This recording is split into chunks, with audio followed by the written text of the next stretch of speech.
Le message du jour avec le pasteur Fabien Larubarbe. Laissez Dieu nous former. Merci encore d'être ici pour entendre et partager l'Évangile. Je crois que le Seigneur veut déposer encore quelque chose dans nos cœurs pour nous encourager, nous fortifier, nous équiper. Et la parole de Dieu est toujours là. L'Esprit de Dieu est là pour emmener cette parole dans nos vies, pour nous aider. Je vais lire avec vous un passage dans le livre de Romains, au chapitre 8, depuis le verset 28. À partir du verset 28, nous savons du reste que toute chose concourt au bien de ceux qui aiment Dieu, de ceux qui sont appelés selon son dessein. Car ceux qu'il a connus d'avance, il les a aussi prédestinés à être semblables à l'image de son Fils, afin que son Fils soit le premier-né de beaucoup de frères. Nous nous arrêtons ici et nous voyons que Paul nous parle ici que toute chose concourt au bien de ceux qui aiment Dieu et de ceux qui sont appelés selon son dessein, c'est-à-dire selon son plan. Nous avons à réaliser que quand Dieu nous appelle, c'est parce qu'il a un plan, il a un dessein, il a déjà préparé notre vie. Il a déjà d'avance un plan et il veut maintenant que nous puissions laisser son plan se réaliser dans notre vie de chaque jour. Et nous sommes, comme Paul le décrit dans le livre de Romains, au chapitre 9, il nous parle comment nous sommes que de l'argile. C'est ainsi que nous devions voir notre vie quand le Seigneur nous appelle. De voir notre vie d'une manière différente, de voir que ce n'est pas nous qui avons choisi le Seigneur, mais c'est lui qui nous a choisis. Et puisqu'il nous a choisis, il a un plan, il a un dessein. Il nous dit toute chose concourt au bien de ceux qui aiment Dieu, de ceux qui sont appelés selon son dessein. Ça veut dire que n'importe quoi, tout ce qui va arriver, toutes nos épreuves, tous nos tests, ce n'est pas au milieu du chemin, quand on marche avec Jésus, qu'on va réaliser où est le Seigneur, pourquoi nous arrive ceci, pourquoi nous arrive cela. Je me souviens comment, quand Jésus a dit aux disciples, allons traverser la rive, allons donc de l'autre côté. Et au milieu, il y avait la tempête, mais Jésus dormait. Et finalement, les disciples étaient pris de panique. Il dit, mais comme si nous périssons. Mais Dieu, quand le Seigneur est là, il a un plan. Il ne va jamais s'arrêter au beau milieu. Et nous avons besoin de comprendre que ce n'est pas les circonstances qui doivent avoir le dessus de nous, mais c'est le dessein de Dieu. C'est de persévérer jusqu'au bout et de voir et de laisser son plan s'accomplir. Je lis aussi dans le livre de Romains au chapitre 9, à partir du verset 20. Ô homme, toi plutôt, qui es-tu pour contester avec Dieu? Le vase d'argile dira-t-il à celui qui l'a formé, pourquoi m'as-tu fait ainsi? Le potier n'est-il pas maître de l'argile pour faire avec la même masse un vase d'honneur et un vase d'un usage vil? Alors, il nous dit que le potier, il est le maître de l'argile. Et il peut arriver à le former, à le façonner. Et donc, pourquoi m'as-tu fait ainsi? Des fois, on se pose des questions au milieu de notre marche chrétienne. Pourquoi ces choses arrivent? Qu'est-ce qui se passe? Mais l'apôtre Paul nous dit, mais qui sommes-nous? Qui sommes-nous pour contester avec Dieu? Je crois que lorsque nous avons compris que nous avons renoncé à notre propre vie et que nous avons remis notre vie au Seigneur, il est conscient, il est au courant, et ce n'est pas les circonstances qui vont l'arrêter. Parce que lui, il a un dessein. Mais nous, dans notre intelligence, on veut toujours avoir un plan opposé au plan de Dieu, selon nos émotions, selon notre volonté.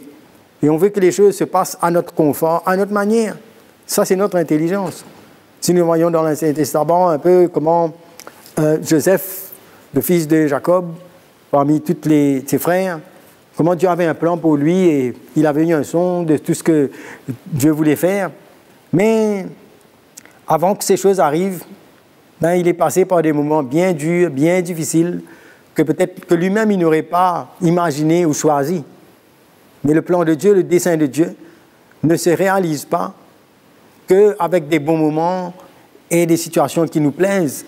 Mais le plan de Dieu, Dieu peut permettre que nous traversions des moments difficiles, parfois même durs, mais finalement, qui contribuent au plan de Dieu, parce que Dieu nous apprend beaucoup de choses et nous emmène à mûrir avec lui. C'est pourquoi que ce n'est pas à nous de faire comme l'argile, cet argile qui comme s'il va essayer de demander au potier de lui former de notre manière. Non, je crois que Dieu nous forme, il connaît nos faiblesses, il connaît nos manquements, il connaît ce que nous avons besoin d'apprendre et il sait, des fois il nous permet de traverser des situations. Une fois que nous aimons Dieu, que nous aimons le Seigneur, que nous avons donné notre vie au Seigneur, et si nous sommes conscients dans la foi que sa main est sur nous et que nous le laissons faire, nous ne devons pas agir d'une manière pour contester ou poser des questions, mais je crois qu'on a besoin de rester dans la foi, d'avoir un cœur qui peut se reposer en lui et se soumettre et relâcher et accepter que le Seigneur, il est en contrôle et toute chose concourt au bien de ceux qui aiment Dieu. Au lieu de... Souvent, on aura tendance à avoir une réponse à tout ce qui nous touche à notre vie, mais nous voyons que Dieu, lui, il a un dessein, et lorsqu'il nous sauve, il a un plan. Il ne lâche pas.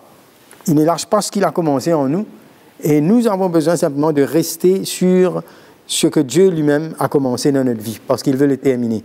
Je lis aussi dans deuxième épître de Paul à Timothée, il nous parle comment par la puissance de Dieu qui nous a sauvés, nous a adressé une sainte vocation, non pas à cause de nos œuvres, mais selon son propre dessein et selon la grâce qui nous a été accordée en Jésus-Christ avant les temps éternels. Donc, il nous a sauvés et il nous a adressé une sainte vocation, c'est-à-dire, il nous emmène à le servir, à marcher avec lui, à le servir. Et dans ce chemin, eh bien, ce n'est pas parce que nous avons fait quoi que ce soit ou que nous méritions, mais c'est dans sa grâce et c'est à cause de son dessein, c'est à cause de son plan que Dieu peut permettre beaucoup de choses. Nous voyons la vie de Joseph, nous voyons la vie de Moïse. Dieu a permis qu'il soit pour un temps chez Pharaon, n'est-ce pas? Où Pharaon a pris soin, la fille de Pharaon a pris soin de lui, il était comme un prince, il y avait toutes choses, mais ce n'était pas le plan de Dieu pour lui de rester là. Et il fallait qu'il sorte. Donc, il ne pouvait pas contester avec Dieu, mais il a accepté quand il a reçu cette compréhension, cette révélation, qu'il était membre de la famille d'Abraham et que Dieu avait un plan, il avait un héritage. Donc, il a reçu cette parole, il a la foi dans son cœur et il a compris que le plan de Dieu aussi, c'était de quitter la maison de Pharaon. Il n'avait pas peur de la colère du roi. Il ne restait pas sur son confort, mais il a accepté la vie difficile. Il a accepté le côté de souffrance pour souffrir avec le peuple de Dieu, pour s'identifier avec le plan de Dieu. Donc, on voit comment toute chose concourt au bien. Si Moïse n'avait pas accepté cela, ben, il aurait passé à côté de ce que Dieu voulait pour sa vie. Et cela incluait aussi de quitter la maison de Pharaon, de souffrir, d'être avec le peuple de Dieu. Des fois, dans notre vie chrétienne, on passe dans des moments difficiles, on passe dans des moments d'opposition, dans la solitude, rejeté, incompris. Mais dans tout ce que nous perdons, cela aussi forme partie du plan de Dieu, parce que Dieu regarde au but final de notre vie. Peu importe le trajet où ça passe. Nous voyons que Joseph, à la fin, quand il a revu ses frères, si nous lisons dans les livres de la Genèse, nous voyons cette histoire, ce récit, eh bien, ses frères avaient peur de lui parce qu'ils étaient méchants, ils l'avaient maltraité, ils l'avaient laissé dans un puits.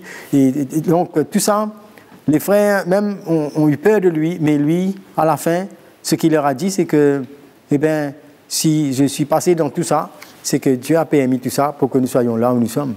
Donc, c'est après un long parcours qu'on réalise, des fois dans notre vie chrétienne, si tout se passait comme on voulait, Dieu n'aurait pas pu se servir de nous. Et nous ne serons pas là où Dieu veut.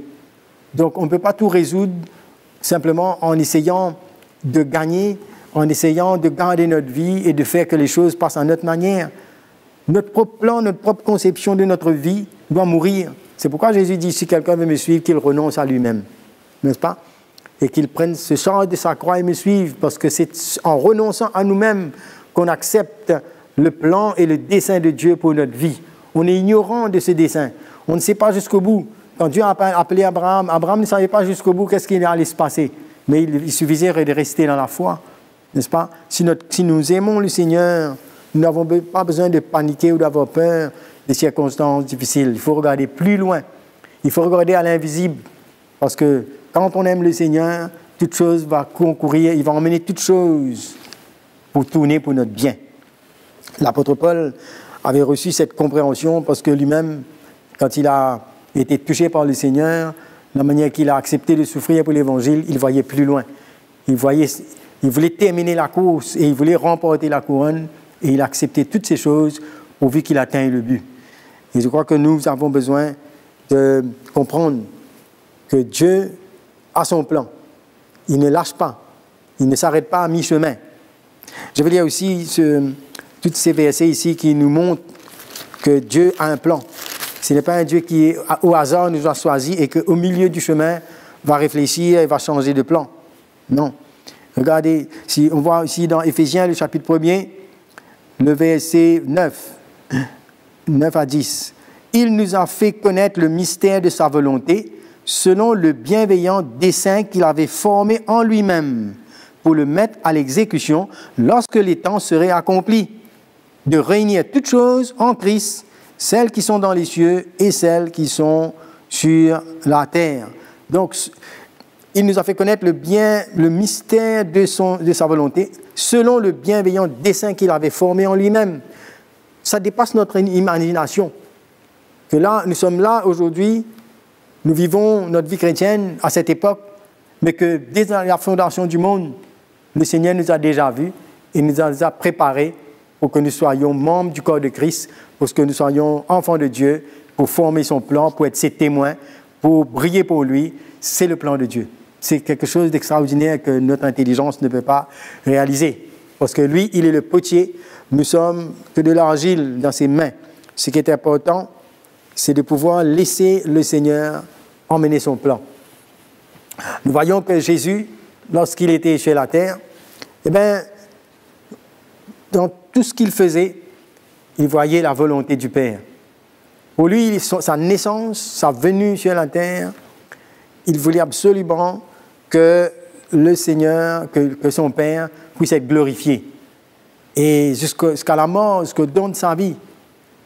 Le dessein de Dieu, c'était qu'il vienne et qu'il aille jusqu'à la croix et qu'il livre sa vie. Le dessein de Dieu pour nous, c'est que nous puissions prendre nous aussi cette route où nous nous renonçons en nous-mêmes, nous nous chargeons de notre croix et nous laissons le Seigneur nous emmener plus loin. Nous ne pouvons pas penser à réussir à terminer la course victorieusement sans accepter cela, sans réaliser que le dessein de Dieu, ce qui commence, quand il commence quelque chose dans notre vie, il veut achever. Et bien souvent, nous interférons, nous changeons de plan, nous résistons, nous sommes remplis de plans et de projets qui viennent interférer avec ce que Dieu veut. Et certains font naufrage. Comme avec l'apôtre Paul, il y a certains qui ont commencé dans la foi, ils ont commencé à prendre la route avec lui, mais après, ils ont cherché la gloire du monde, ou les biens, beaucoup de choses, leur intérêt. Mais nous savons que si nous aimons le Seigneur, si nous gardons cet amour et que nous sommes prêts à passer par le chemin étroit, bien beaucoup de choses, même si ce sont des situations difficiles, les épreuves, mais toutes ces choses, Dieu va nous apprendre, Dieu va nous construire, il va nous former. Le Seigneur va nous marquer, notre vie sera transformée, il y a une maturité qui vient et finalement, nous allons grandir et cela fera honneur au Seigneur. Nous voyons que Jésus, lorsqu'il était sur la terre, lui, il avait accepté. Il a dit, voilà, me voici, n'est-ce pas? Il a donné sa vie, il est venu en chair parmi les hommes, il a souffert, il a accepté d'être rejeté, d'être incompris. Tout cela formait partie du plan de Dieu, parce que le but final, c'était qu'il puisse donner sa vie en rançon pour nous, pour que nous participions dans le plan de Dieu. Et Jésus est allé jusqu'au bout. À un moment, il a déclaré à ses disciples, il a dit que lui, il a le pouvoir de donner sa vie et il a le pouvoir de la reprendre. Si nous lisons dans Jean le chapitre 10 au verset 18, nous voyons que il dit, mais si nous voyons juste un petit peu au verset 17, le Père m'aime parce que je donne ma vie afin de la reprendre. Donc c'est lui, il a accepté lui-même de donner sa vie pour le plan de Dieu, pour le rachat de ceux qui croiront. Il a donné sa vie pour les humains. Mais il dit, personne, au verset 18, il dit, personne ne me l'ôte, mais je la donne de moi-même. J'ai le pouvoir de la donner et j'ai le pouvoir de la reprendre. Tel est l'ordre que j'ai reçu de mon Père. Donc là, nous voyons quelque chose que Jésus, il avait ce droit de donner sa vie et de la reprendre. Et à un moment, nous voyons que dans le jardin de Gethsémani, là, il prie. Et il savait que le dessein de Dieu, c'était qu'il donne sa vie, qu'il meure et qu'il ressuscite. Et il n'a pas arrêté à mi-chemin. Et il a accepté le plan du Père. Et finalement, nous voyons que, si nous lisons dans Matthieu, chapitre 26, au verset 42, la prière de Jésus, il nous dit, il s'éloigna une seconde fois et pria ainsi, mon Père, s'il n'est pas possible que cette coupe s'éloigne de moi sans que je la boive, que ta volonté soit faite. Donc finalement, pour lui, c'est la volonté du Père qui primait. Il ne voulait pas utiliser sa propre volonté, mais c'était le plan et le dessein du Père. Comment dans notre vie, on a besoin d'avoir cette attitude, d'accepter de passer là où Dieu veut, parce que cela aussi forme partie de son plan, de son dessein. Jésus ne voulait pas juste par une prière ou agir par sa propre volonté pour tout arrêter. Mais des fois, nous pouvons être tentés de tout arrêter ou de sortir et ajuster notre vie selon notre propre confort et selon notre propre moyen, ce que nous voulons. Mais je crois que, comme l'Évangile, nous aurons besoin, si nous voulons nous identifier à Jésus, si nous voulons que le plan de Dieu continue et que le Seigneur nous emmène selon son plan pour nous transformer et que nous n'ayons pas à tout ce qu'il fait, nous aurons besoin d'avoir cette attitude comme l'Évangile dans la main du potier et qu'on puisse laisser sa main nous former, nous façonner selon son plan. Des fois, nous ne réalisons pas nos épreuves, nos tests, les oppositions, tout ce qu'on fait face.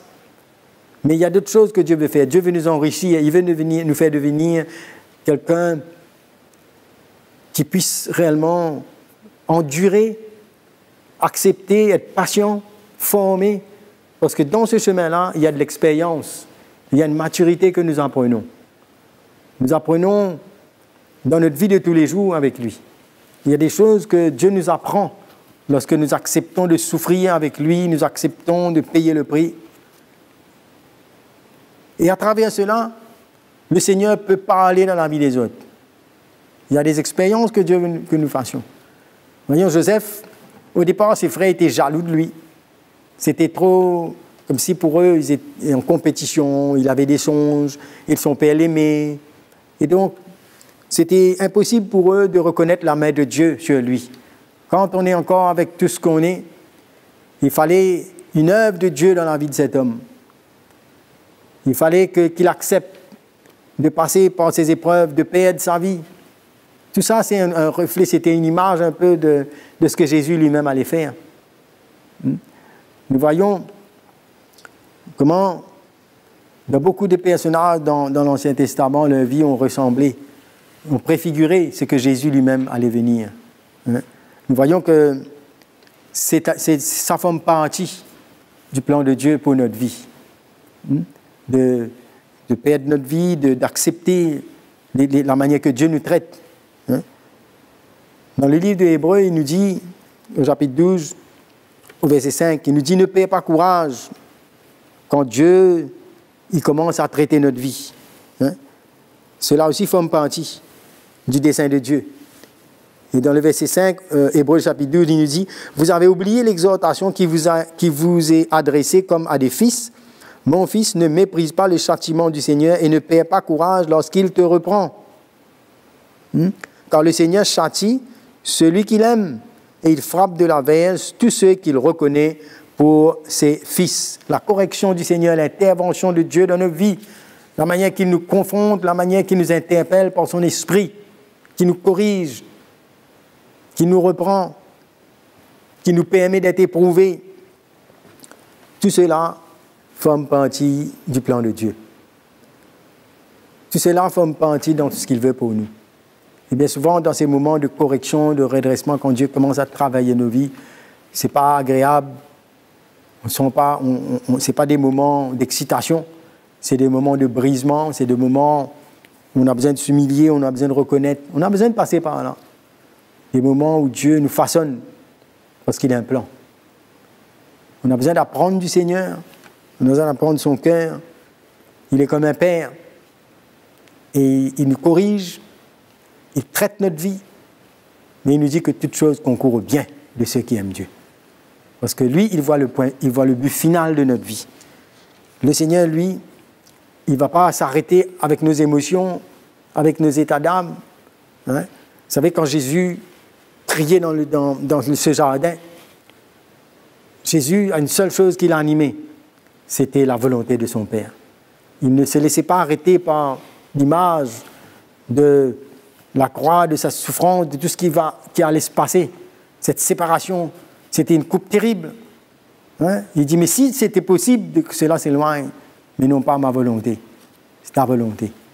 Si Jésus, le Fils de Dieu, lui, il a accepté de passer par tout ça à cause de nous, combien nous, qui sommes sauvés par grâce, loin, qui étions dans notre péché, séparés de Dieu, mais Dieu nous a fait grâce, et combien nous devons le laisser nous façonner comme l'argile dans la main du potier. Parce que cela va nous emmener à bénéficier de la grâce de Dieu, va nous emmener à participer à l'héritage qu'il a pour nous. Donc, c'est important pour nous de laisser Dieu continuer ce qu'il a commencé dans notre vie. J'avais partagé récemment comment l'apôtre Paul, après que Dieu l'a utilisé, mais à un moment donné, Dieu a permis qu'il traverse une épreuve avec les chardes dans sa chair. Mais après, il a prié le Seigneur 3 fois pour que Dieu s'éloigne de lui. Mais dans le dessein de Dieu, c'était que Paul soit préservé. C'est que l'état de son cœur, sa relation avec Dieu, son attitude soit pure, qu'il grandisse dans la maturité. Et Dieu a permis que cette écharpe vienne et que la raison, c'était pour qu'il ne soit pas enflé d'orgueil. L'homme peut facilement prendre le devant, remettre les choses sur lui-même, mais Dieu a un dessein pour nous. Il y a des choses dans notre vie que Dieu permet parce qu'il sait que nous sommes limités et vulnérables et faibles. Il y a des choses que Dieu ne nous donne pas. Vous savez, Dieu répond toujours à nos prières, mais il y a des prières qu'il répond par un non aussi. Il ne faut pas croire que Dieu répond à toutes nos prières, tout ce que nous demandons selon notre propre volonté. Non, Dieu répond à des choses qui contribueront à notre salut, à notre maturité et à son dessein. Si nous voulons marcher et devenir un vrai disciple, si nous voulons vraiment prendre notre croix, nous identifier à Jésus, il faudra que nous acceptions que nous ne sommes que de l'argile dans sa main. Ce n'est pas nous qui avons le plan, c'est lui qui a le plan. Et c'est lui qui sait qu'est-ce qu'il veut faire de nous. C'est lui qui savait avec Joseph pourquoi Joseph a dû traverser par tous ces chemins. C'est parce qu'il avait un plan. Nous ne voyons pas le plan. Nous voyons que les moments difficiles et tout cela. Mais l'expérience que nous pouvons recevoir dans tous ces moments, la maturité et le parfum que ça peut émaner de notre vie, lorsque Dieu traite notre vie comme cette argile qui nous façonne, qui nous brise, c'est pour faire un plan, c'est pour emmener ce vase à avoir une forme. Et la forme de notre vie, à la fin, c'est que le parfum de Christ puisse sortir de nous. Le témoignage de l'Évangile, un modèle que Dieu veut faire en nous, à travers toutes ces années de formation, de brisement, de construction. Dieu a un plan. C'est pourquoi, si nous lisons cette épître de Paul, quand il parle aux Romains, il nous dit que rien ne peut nous séparer, n'est-ce pas, de l'amour de Dieu en Jésus-Christ. parce que lui, il a un dessein. Hein? Alors, le verset, dans Romains chapitre 8, pour terminer, depuis le verset 31, il nous dit, mais, que dirons-nous donc à l'égard de ces choses? Si Dieu est pour nous, qui sera contre nous? Lui qui n'a point épargné son propre Fils, mais qui l'a livré pour nous tous, comment ne nous donnera-t-il pas aussi toutes choses avec lui? Qui accusera les élus de Dieu? C'est Dieu qui justifie. Qui les condamnera? Christ est mort, bien plus il est ressuscité, il est à la droite de Dieu et il intercède pour nous. Qui nous séparera de l'amour de Christ? Serait-ce la tribulation ou l'angoisse ou la persécution ou la faim ou la nudité, le péril ou l'épée? Et là, il parle de toutes ces choses. Il nous dit que, au verset 37, « Mais dans toutes ces choses, nous sommes plus que vainqueurs par celui qui nous a aimés. » Alors, Dieu voit plus loin. Et toutes ces choses qu'il mentionne, ces persécutions, ces moments difficiles, ces périls, l'épée, toutes ces choses ne peuvent pas faire le poids en comparant la gloire à venir, le dessein de Dieu, tout ce qu'il a pour nous. L'Apocalypse nous montre aussi comment ceux qui ont été égorgés à cause de Jésus, à cause du témoignage et la parole, comment après il y a une récompense éternelle. Donc nous devons vivre dans le but de voir le plan final du dessein de Dieu dans notre vie. Et ne pas regarder aux circonstances, ne pas regarder aux souffrances du moment, ne pas regarder simplement aux difficultés présentes, mais de voir la gloire de Dieu, de voir que c'est une gloire, c'est une grâce de souffrir et de laisser Dieu former nos vies, nous façonner. Il y a des moments où nous devons demeurer dans le silence, mener le deuil dans un sens où Dieu nous travaille, mais ce que Dieu fait en nous, c'est quelque chose de riche. Toute chose concourt au bien de ceux qui aiment Dieu. Et c'est pas l'argile dans la main du potier quand le potier est en train de façonner cela, et que si c'est pas réussi, il brise et il le refait. C'est tout un travail. Notre vie, c'est comme cette argile dans la main du Seigneur. Avec nos épreuves, avec nos tests, avec nos moments difficiles, avec toutes ces choses que Paul mentionne, mais dans tout cela, le dessein de Dieu va se réaliser.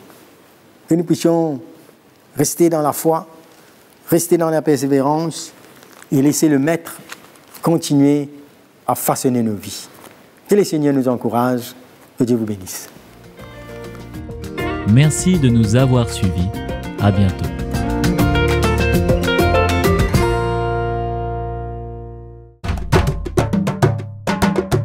Pour plus d'informations, visitez le www.ctmi.org.